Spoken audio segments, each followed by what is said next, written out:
Bagaimana jika dua orang tua yang sedang pulang menuju rumah malah dituduh menyembunyikan obat? Dan orang tua itu adalah orang tua dari Jenderal Kopassus. Bagaimana selanjutnya? Mari kita simak ceritanya. Jangan lupa untuk like dan subscribe ya.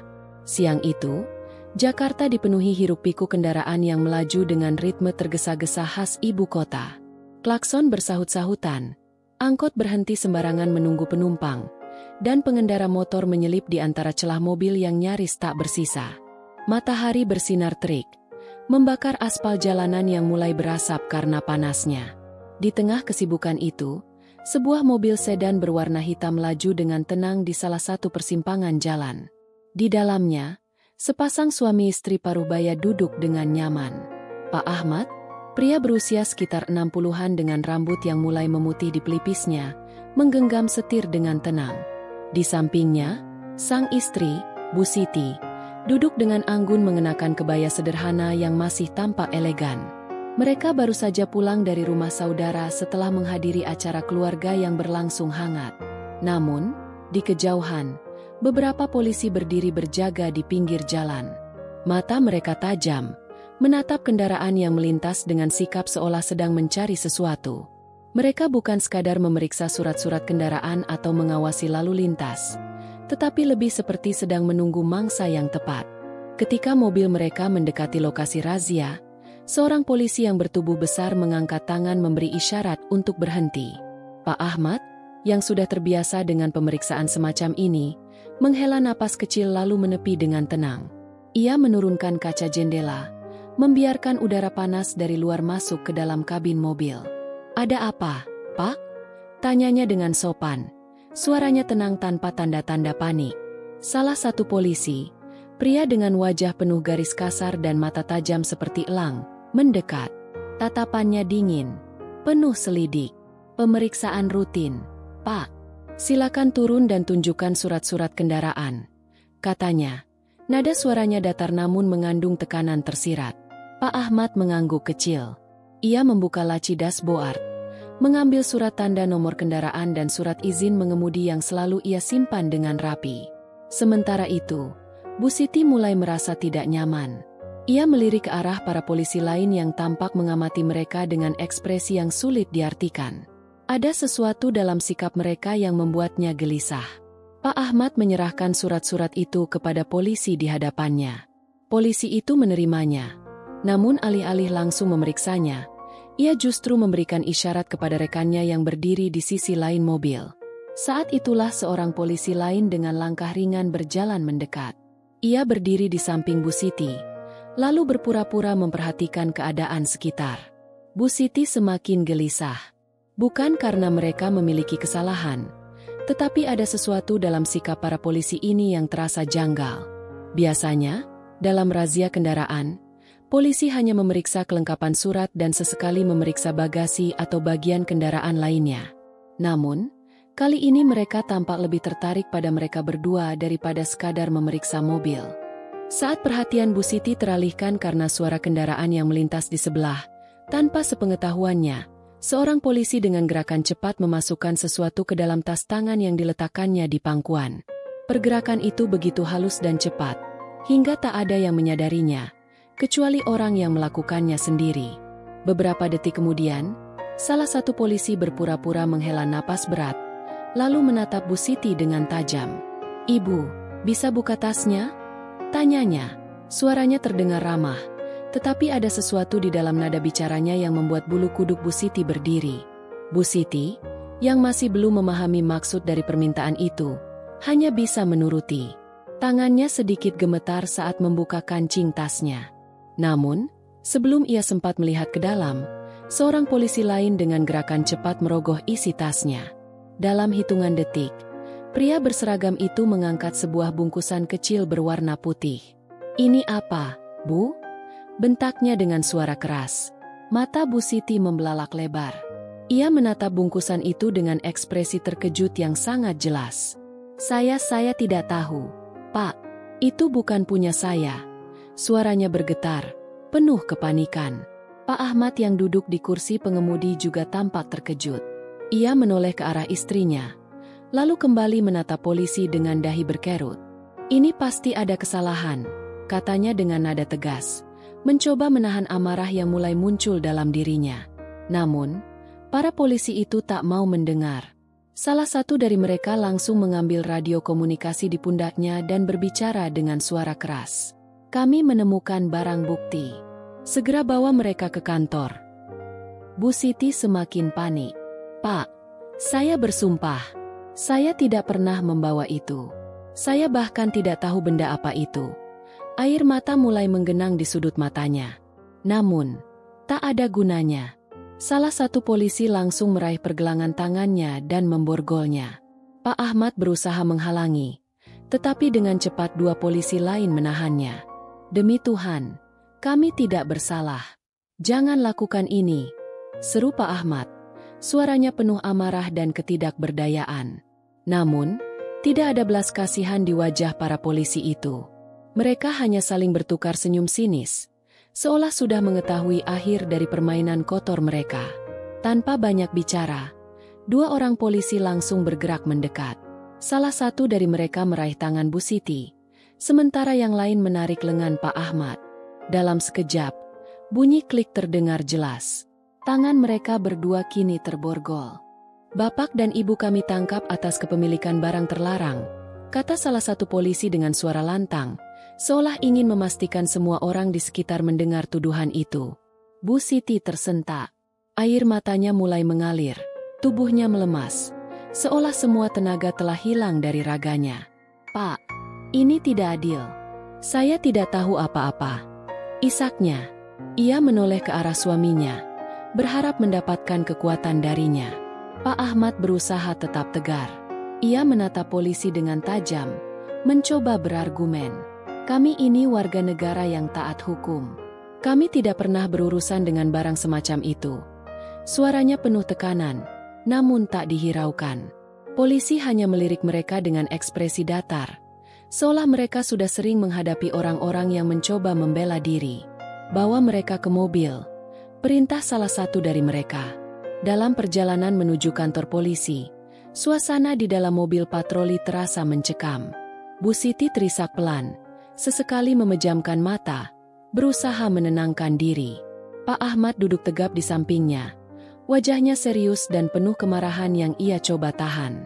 Di kursi depan, salah satu polisi menoleh ke belakang dan berbicara dengan suara pelan namun penuh tekanan. "Dengar, Pak, kita bisa selesaikan ini dengan mudah," katanya. Nadanya terdengar licik.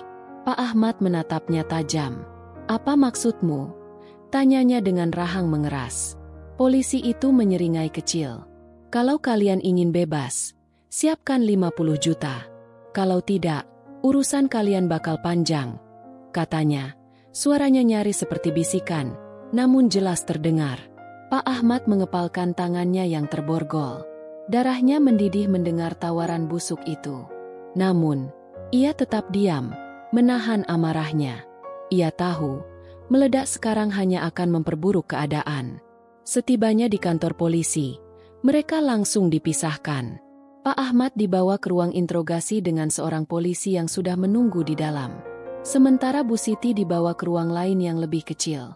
Di ruangan itu, Bu Siti duduk di kursi kayu yang dingin. Tangannya masih terikat, dan tubuhnya terus gemetar. Ia menundukkan kepala, air mata mengalir tanpa bisa ia hentikan. "Tolong, kami tidak bersalah. Ini pasti ada kesalahan," bisiknya, berharap ada yang mendengar. Namun, tak ada yang peduli. Salah satu polisi hanya menatapnya dengan tatapan datar sebelum keluar, membiarkan wanita tua itu terisak sendirian. Sementara itu, di ruangan lain, Pak Ahmad berusaha tetap tenang. Ia menatap meja di hadapannya, mengatur napasnya. Ia tahu mereka sedang dijebak. Ini bukan hanya soal kesalahpahaman.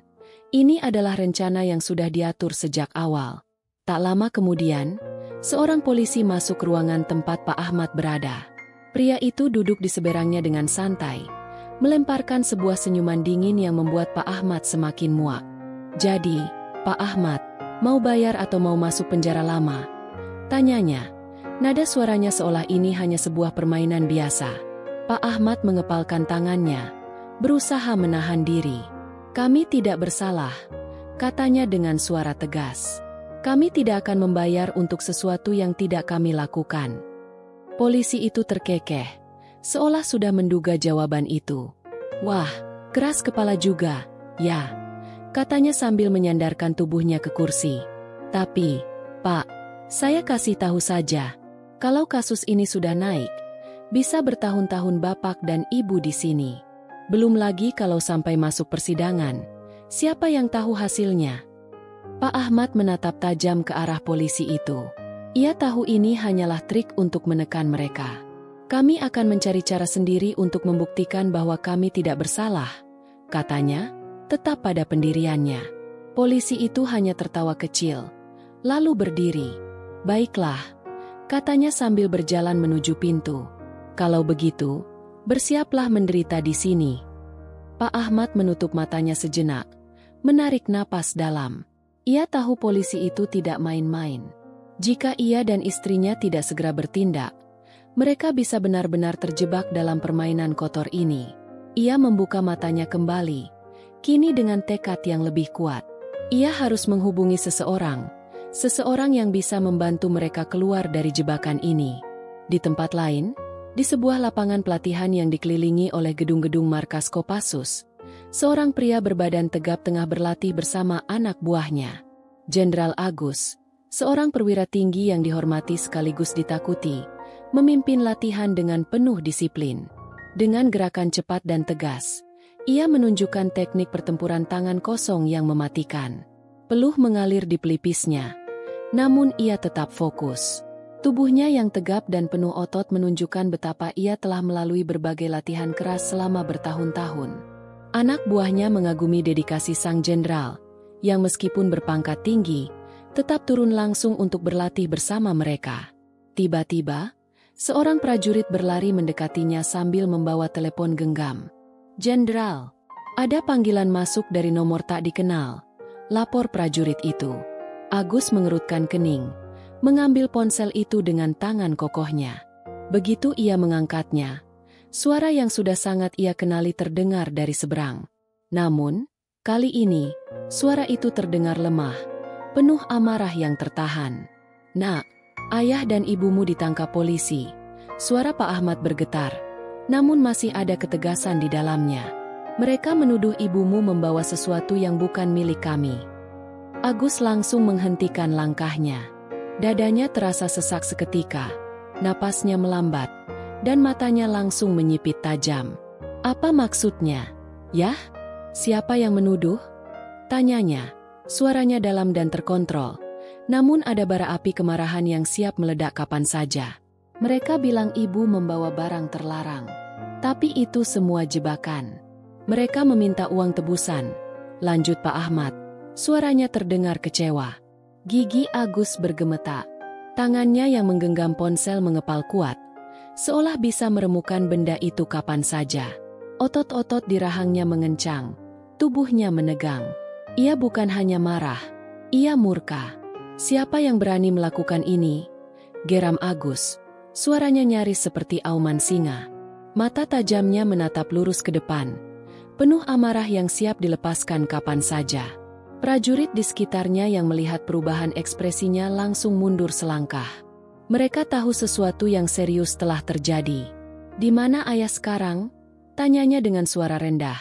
Namun ada ancaman mengerikan di balik nada itu. Pak Ahmad menyebutkan alamat kantor polisi tempat mereka ditahan. Agus mendengar dengan saksama, lalu menutup telepon tanpa berkata apa-apa lagi. Namun, ekspresinya sudah cukup untuk membuat siapapun yang melihatnya merinding. Tanpa ragu, Jenderal Agus langsung berjalan menuju mobil dinasnya yang diparkir di dekat lapangan pelatihan. Biasanya, untuk urusan seperti ini, ia akan membawa anak buahnya. Namun, kali ini, ia ingin menyelesaikannya sendiri. Salah satu prajurit berlari mendekatinya. "Jenderal, ada sesuatu yang bisa kami bantu?" tanyanya dengan penuh hormat. Agus berhenti sejenak, menatap prajurit itu dengan mata tajam. "Tetap di markas. Aku akan mengurus ini sendiri," katanya tegas sebelum masuk ke dalam mobil dan menyalakan mesin dengan satu gerakan cepat. Ia melesat keluar dari markas, menyusuri jalanan Jakarta yang padat dengan kecepatan tinggi. Amarahnya semakin memuncak setiap detik yang berlalu. Tangan kirinya menggenggam kemudi dengan kuat, sementara tangan kanannya mengepal di atas pahanya. Dalam pikirannya, hanya ada satu hal, menghancurkan siapapun yang telah berani menyentuh orang tuanya. Begitu sampai di depan kantor polisi, Agus memarkir mobilnya dengan kasar, hampir menyentuh trotoar. Ia keluar dengan langkah lebar dan penuh determinasi. Wajahnya menunjukkan ekspresi dingin yang mengerikan, tatapan seorang prajurit yang siap membinasakan musuhnya. Beberapa polisi yang berjaga di depan gedung langsung menoleh. Mereka sempat terkejut melihat seorang pria berseragam militer dengan lambang Kopassus berjalan masuk dengan langkah penuh keyakinan. Beberapa dari mereka mulai merasa cemas, namun tetap berusaha menjaga wibawa. Seorang petugas yang sedang duduk di meja resepsionis berdiri dan menyambutnya dengan sopan, meskipun ada sedikit ketegangan di wajahnya. "Selamat siang, Pak. Ada yang bisa saya bantu?" tanyanya. Jenderal Agus menatapnya dalam-dalam. Tatapan itu membuat petugas itu langsung merasa keringat dingin mengalir di punggungnya. "Di mana orang tuaku?" Suara Agus terdengar berat, nyaris seperti bisikan. Namun, dalam keheningan kantor polisi, suaranya terasa menggema, membawa aura ancaman yang membuat semua orang di ruangan itu menegang. Agus menatap polisi di depannya dengan tatapan tajam yang menusuk. Sorot matanya yang dingin seakan bisa membekukan siapa saja yang melihatnya. Rahangnya mengeras, otot-otot di lengannya menegang. "Di mana orang tuaku?" Suaranya begitu datar, tapi ada ancaman yang tak terbantahkan di baliknya. Polisi itu menelan ludah, tubuhnya sedikit menegang. Ia tidak tahu siapa pria ini, tapi auranya membuat bulu kuduknya meremang. Ia melirik rekan di sebelahnya, berharap ada yang mengambil alih situasi. Namun, tak satu pun dari mereka yang berani menjawab dengan tegas. Dari balik ruangan, terdengar suara langkah kaki yang santai. Seorang polisi lain muncul dengan ekspresi sinis. Itu adalah salah satu dari mereka yang menangkap Pak Ahmad dan Bu Siti di razia tadi. Ia berjalan dengan percaya diri, melipat tangan di depan dada, lalu memandang Agus dari kepala hingga kaki dengan penuh ejekan. "Oh, jadi ini anak mereka," katanya sambil menyeringai. "Pantas saja kau datang dengan terburu-buru. Tapi aturan tetap aturan. Kalau kau ingin mereka bebas, kau tahu syaratnya." Ia mengangkat bahunya dengan santai, seolah memegang kendali penuh atas situasi ini. Di matanya, Agus hanyalah pria biasa yang bisa dipermainkan dengan uang, sama seperti yang lain. Namun, ia baru saja membuat kesalahan besar. Jenderal Agus tak lagi menahan diri. Amarah yang sudah ia tekan selama perjalanan kini meledak tanpa bisa dibendung. Dalam hitungan detik, tanpa peringatan, tinjunya menghantam wajah polisi itu dengan keras. Tulang rahang berbunyi nyaring saat pukulannya mendarat tepat di pipi lawannya. Polisi itu terhuyung mundur. Tubuhnya oleng ke belakang sebelum akhirnya terjatuh menghantam meja. Semua orang di ruangan itu membelalakan mata. Suasana yang tadinya penuh arogansi mendadak sunyi. Beberapa polisi lain refleks meraih senjata mereka, tapi mereka ragu. Mereka baru sadar bahwa pria di hadapan mereka bukan orang biasa. Dua orang polisi mencoba menyerang, tapi mereka tak tahu bahwa yang mereka hadapi adalah seorang prajurit terbaik yang telah berlatih selama bertahun-tahun dalam pertempuran jarak dekat. Agus bergerak cepat. Dengan satu langkah maju, ia menghindari pukulan salah satu polisi dan langsung menghantam ulu hatinya dengan siku. Polisi itu mengerang kesakitan, terjatuh sambil memegangi perutnya. Polisi lain mencoba menyerang dari samping, tapi Agus lebih cepat.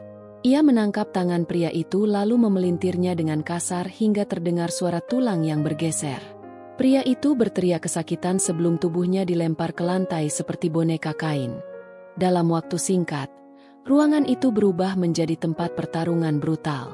Meja dan kursi terbalik, dokumen-dokumen beterbangan, dan suara tubuh yang jatuh memenuhi udara.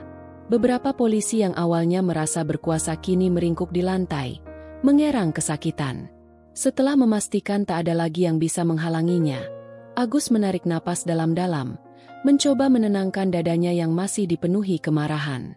Ia lalu berjalan ke arah lorong yang menuju ke sel tahanan.